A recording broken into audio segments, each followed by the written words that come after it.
ఇప్పుడు ప్రెజెంట్ బయట జరుగుతున్న సిట్యుయేషన్స్ మన సమాజం ఎలా ఉందని కూడా మనకు అర్థమవుతుంది. ఇప్పుడు ప్రెజెంట్ బయటున్న సిట్యుయేషన్స్‌కి తనకి మైండ్ ఆల్రెడీ నేను వీడియోస్ చూసినప్పుడే తన మైండ్ మొత్తం ఇలా బ్లాంక్ అయిపోయింది. వీడియోస్ చూస్తూ ఉన్నాను. మీరు అలా వీడియోస్ తీసుకుంటూనే పోతున్నారు. ఆ వీడియోస్ తీసేటామె ఉంది ఎవరో ఆమె, ఇంకా నువ్వు అవసరం లేదమ్మా ఒక భార్యగా. ఆమె చేసేస్తుంది. మీకు ఎవరో గాని ఆమె మీ ఆయనకు భార్యగా ఆమె చేసేస్తుంది. ఫస్ట్ ఆమె ఆక్రోషం ఎక్కువైపోతుంది.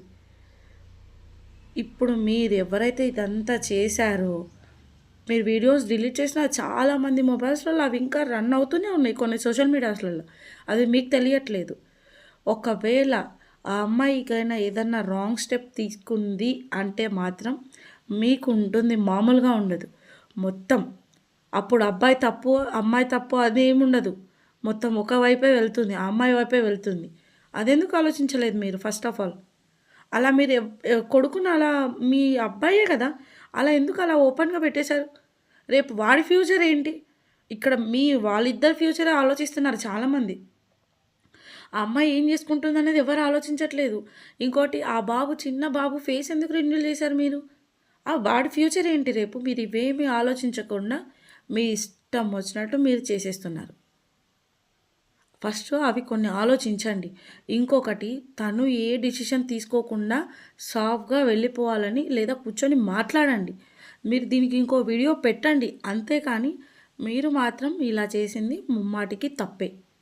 వాళ్ళిద్దరి లైఫ్ స్పాయిల్ చేసేసారు. ఓకే. తనది తప్పు, తినది తప్పు అని ఇక్కడ ఎవ్వరిది డిస్కస్ చేసేది లేదు. కానీ మీ ఆయన బ్రహ్మాండంగా ఉంటాడు. నేను లాస్ట్ వీడియోలో కూడా పోస్ట్ చేశాను. నువ్వు కాకపోతే ఇంకొకరు, ఇంకొకరు కాకపోతే ఇంకొకరు. బట్ తను ఇక్కడికే లైఫ్ అనేది ఎండ్ అయిపోయింది. తనకింక మైండ్ మొత్తం బ్లాంక్‌లో ఉంది తనింకా.